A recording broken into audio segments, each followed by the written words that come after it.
મિત્રો આજે તારીખ થઈ 28/8/2024 ને અત્યારે છીએ આપણે હળવદ તાલુકાના ઢવાણા ગામે કે જ્યાં આગળ ટ્રેક્ટર દુર્ઘટના બની હતી ત્યાં આગળ. તેની સાથે મિત્રો આ જે નદી છે આ નદી છેલ્લા 4 દિવસની અંદર 11 જે વ્યક્તિઓ છે તેનો ભોગ લીધો છે. કારણ કે ગઈકાલે મોડી સાંજના કોંઢ જે છે આમ તો ધાંગધ્રા તાલુકાનું છે અને આપણે જે જગ્યાએ ઊભા છીએ ત્યાંથી 3 થી 4 કિલોમીટર જેટલું કોંઢ થાય છે. એટલે ઢવાણાથી આગળ કોંઢ ને આ જ નદી છે ત્યાંથી પણ પસાર થાય છે. એ નદીમાં ગઈકાલે 2 વ્યક્તિઓ જે છે તણાયા હતા. જો કે આજુબાજુના લોકોએ એક વ્યક્તિને બચાવી લીધા હતા. જ્યારે એક વ્યક્તિ જે મેરાભાઈ વિઠલાપરા નામના વ્યક્તિ છે 65 વર્ષના વૃદ્ધ છે તો તેઓનો મૃતદેહ આજે સવારે 5 વાગે જે મળી આવ્યો છે. એટલે કોંઢ પાસે પણ જે છે આ નદીમાં 2 વ્યક્તિઓ તણાયા હતા. એમાં એકનું મોત થયું છે, એકને બચાવી લેવાયા છે. 25 તારીખે આ ઢવાણા ગામે આ જગ્યાએ આપણે જ્યાં ઊભા છીએ ત્યાં આગળ ટ્રેક્ટર તણાયું હતું. હજી ટ્રોલી પણ અંદર પડી છે, તમે જોવો છો પાણી ઓસરા છે એટલે અત્યારે વધુ દેખાય છે. તો એમાં પણ 17 લોકો તણાયા હતા, 8 લાપતા હતા, 9 બચી ગયા હતા. આનેથી આગળ જે છે બુટવડા તો ત્યાં આગળ પણ એક માલધારી જે છે માલધારી રમતુભાઈ બેચરભાઈ જે છે એનો પણ હજી કોઈ પણ પ્રકારનો કંઈ પતો નથી. એની આગળ જે છે ઘણા તો ત્યાં આગળ પણ એક મહિલા ધર્મિષ્ઠાબેન પટેલ નામના મહિલા તણાઈ ગયા હતા, એનો પણ મૃતદેહ મળ્યો છે. એટલે અહીં જે ઢવાણા ગામે જે મિત્રો 8 લોકો લાપતા હતા એમાંથી અત્યાર સુધીમાં આજે 28 તારીખ થઈ 28/8 ને બપોરના 1 વાગ્યા સુધીમાં 7 મૃતદેહો જે છે 7 મૃતદેહો મળી આવ્યા છે. ગઈકાલે પણ જે છે એ 3 મૃતદેહ મળી આવ્યા હતા. આજે વધુ 4 મૃતદેહ જે છે મળી આવ્યા છે. અને હવે એક નાની 6 વર્ષની બાળકી જે છે એની જે કંઈ શોધખોળ છે શોધખોળ કરવામાં આવી રહી છે. ખાસ તમને મિત્રો નામ જણાવી દઉં કે જે કોંઢ ગામે આ જ નદી ત્યાંથી પણ નીકળે છે. એટલે કોંઢ ગામે જે આ જ નદીની અંદર ગઈકાલે વાડીએથી ગામમાં કોંઢ ગામે હટાણું કરવા માટે મેરાભાઈ દાનાભાઈ વિઠલાપરા ઉંમર વર્ષ 65 અને નથુભાઈ ભાનુભાઈ વિઠલાપરા જે છે એ નીકળાતા ત્યાંથી વાડીએથી હટાણું કરવા માટે ગામમાં નીકળાતા. વાડીએથી હટાણું કરવા માટે ગામમાં નીકળ્યા હતા અને એ સમયે આ જ નદી છે આ નદીનું જે પાણી છે એનો પાણીનો થોડો પ્રવાહ વધી જતા મેરાભાઈ અને નથુભાઈ જે છે તણાયા હતા પાણીમાં. જો કે આજુબાજુના સ્થાનિક લોકો દ્વારા સ્થાનિક તરવૈયાઓ દ્વારા વાડીઓના જે છે મજૂરો તેના દ્વારા નથુભાઈ દાનાભાઈ વિઠલાપરાને બચાવી લેવાયા હતા. જ્યારે મેરાભાઈ નથુભાઈ ભાનુભાઈ વિઠલાપરાને બચાવી લેવાયા હતા. જ્યારે મેરાભાઈ દાનાભાઈ વિઠલાપરા ઉંમર વર્ષ 65 કે તેઓ પાણીમાં ગરકાવ થઈ ગયા હતા. જેથી ધાંગધ્રાની ફાયરની ટીમને એને પણ જાણ કરવામાં આવી હતી. એ ટીમ પણ જે છે કોંઢ ગામે દોડી હતી ને એમને સાથે સ્થાનિક તરવૈયાઓની શોધખોળ બાદ આજે વહેલી સવારે મેરાભાઈ દાનાભાઈ વિઠલાપરાનો મૃતદેહ જે છે નદીમાંથી મળી આવ્યો છે. એટલે ખાસ મિત્રો આ 4 દિવસની અંદર આ જ નદી કે આ નદીને ઘણા કંકાવટી નદી પણ કહે છે, ઘણા ખારી નદી પણ કહે છે. એટલે આ નદીએ 11 જે વ્યક્તિઓ છે 11 જે જીવ છે તેનો ભોગ જે છે મિત્રો એ લીધો છે. એટલે ત્યાં આગળથી પણ ગઈકાલે 2 લોકો તણાયા હતા, એમાંથી એકને બચાવી લીધા, એકનો મૃતદેહ મળ્યો છે. સાથે જ અહીં જે ઢવાણા ગામે દુર્ઘટના બની હતી ને એમાં જે 8 લોકો લાપતા હતા તેમાંથી 7ના મૃતદેહ જણાવું તો અશ્વિનભાઈ રાઠોડ કે જેની ઉંમર 28 વર્ષની છે, જે જોરાવરનગર જે છે સુરેન્દ્રનગરનું ત્યાં રહે છે. આશીષભાઈ સુરેશભાઈ બારોટ જે નવા ઢવાણા ગામે રહે છે. રાજુબેન ગણપતભાઈ બારોટ કે જેની ઉંમર 45 વર્ષની છે તે પણ નવા ઢવાણા ગામે રહે છે. વિજયભાઈ સુરેશભાઈ બારોટ જેની ઉંમર 19 વર્ષની છે તે પણ નવા ઢવાણા ગામે રહે છે. સાથે જીનલબેન મહેશભાઈ બારોટ એની ઉંમર 6 વર્ષની છે અને પાટડીના છે સુરેન્દ્રનગર જિલ્લાના. એટલે જીનલબેન મહેશભાઈ બારોટની જે છે એ હજી આ પાણીમાં તેઓની શોધખોળ જે છે એ કરવામાં આવી રહી છે. નીતાબેન સુરેશભાઈ રાઠોડ એમની ઉંમર 16 વર્ષની છે, એ પણ નવા ઢવાણા ગામે રહે છે, તેઓનો પણ મૃતદેહ મળી આવ્યો છે.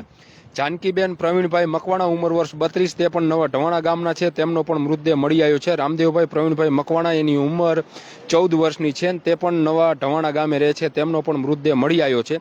એટલે કુલ 7 મૃતદેહ જે છે આ નદીમાંથી સ્થાનિક જે તરવૈયાઓ છે તેને શોધખોળ કરી અને બહાર કાઢ્યા છે. જ્યારે જીનલબેન મહેશભાઈ બારોટ ઉંમર વર્ષ 6 કે જેની હજી આ જ નદીમાં જે છે એ શોધખોળ કરવામાં આવી રહી છે, જેનો આજે 4થા દિવસે પણ કોઈ પણ પ્રકારનો કંઈ પતો છે નહીં.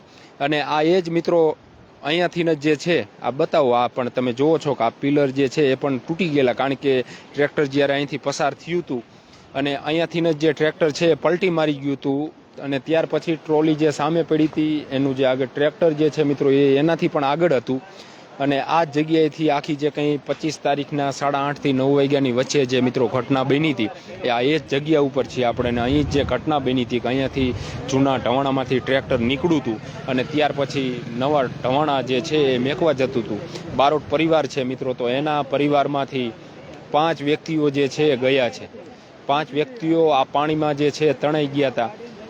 એમાં એક એમની દીકરી છે, એના લગ્ન તો હજી હમણાં જ કર્યા હતા, એટલે એમના જે જમાઈ છે એ પણ અહીં આવ્યા હતા સાયતમ આઠમ કરવા માટે. અને આખી આ જે કંઈ ઘટના છે એ ઘટના બની છે. તેની સાથે ગઈકાલે અહીં જે અમુક ભાજપના જે આગેવાનો છે એ પણ પરિવારને એને મળવા માટે ગયા હતા. કંઈક આપણે ગૌતમભાઈ ગેડિયા માર્કેટના ચેરમેન છે, રજનીભાઈ હળવદના, અને શંભુપ્રસાદ ટુડિયા છે, તો એમના કંઈક દીકરોને બધા પણ ગયા હતા. તો એને પણ પરિવારજનોને એનું કહેવાનું એ થયું કે આવા સમયે તમે ન આવો એ જ વધારે સારું છે.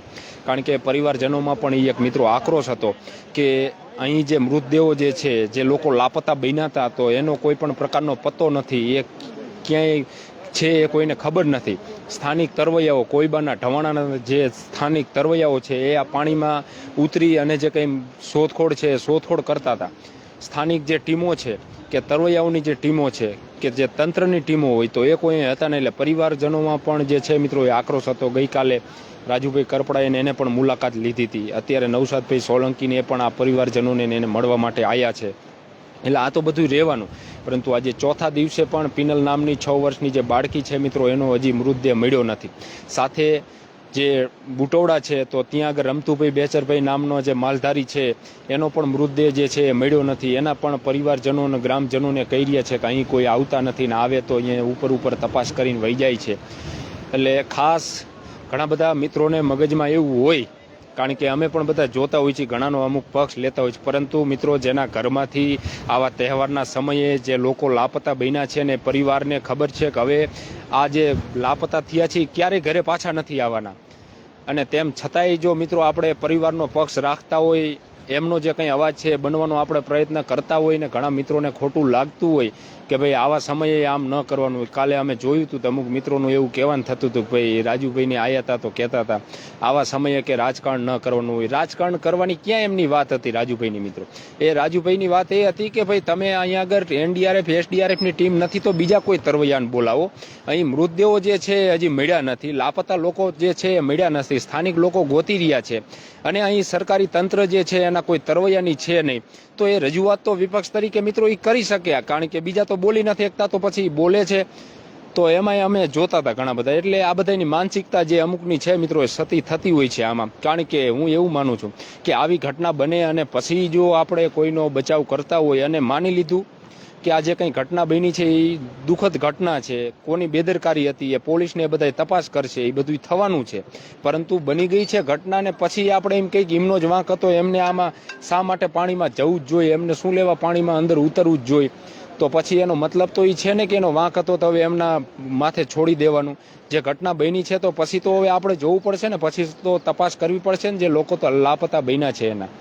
બુટોડાવાળા ભાઈ પણ 25 તારીખના લાપતા છે. અહીંયા ગામના લોકો અને પરિવારજનોને નદી કાંઠે બેઠા છે, ત્યાં આગળ પણ જે છે એ પરિવારજનો કહી રહ્યા છે કે ભાઈ કોકને શોધખોળ કરવા માટે અહીં તમે મેકલો. ધાંગધ્રા મોરબીની ને હળવદની ને એની ફાયરની ટીમો પણ ત્યાં આગળ ગઈ હતી, પરંતુ એમની પાસે ક્યાંય એવા કોઈ સાધનો છે કે ધસમસતા પાણીમાં ને એમાં પડે. અને અમે મિત્રો નજરની સામે જોયું છે જે એનડીઆરએફ કે એસડીઆરએફની ટીમ જે જગ્યાએ નથી પહોંચતી ને એ જગ્યાએ સ્થાનિક તરવૈયાઓ, ટીકરના જે તરવૈયાઓ છે ને એ પાણીમાં પડતા હતા. અને ખરેખર ત્યારે પરિસ્થિતિ એવી હતી કે 2 દિવસની ટીમ રોકાણી તો સ્થાનિક તરવૈયાઓને પણ પાણીમાં નહોતા જવા દેતા. આ તો એ ટીમ વહી ગઈ ને પછી સ્થાનિક તરવૈયાઓ જે છે પાણીમાં પડ્યા, અને પછી જે મૃતદેહો છે એ 8 લાગ્યા મૃતદેહો જે છે એ કાઢવામાં આવ્યા. એટલે 8માંથી 7 મૃતદેહો મળી આવ્યા છે. એક નાની બાળકી 6 વર્ષની છે પિનલ નામની, તો એનો મૃતદેહ જે છે હજી નથી મળ્યો. એની જે કંઈ શોધખોળ છે એ કરવામાં આવી રહી છે. આભાર મિત્રો.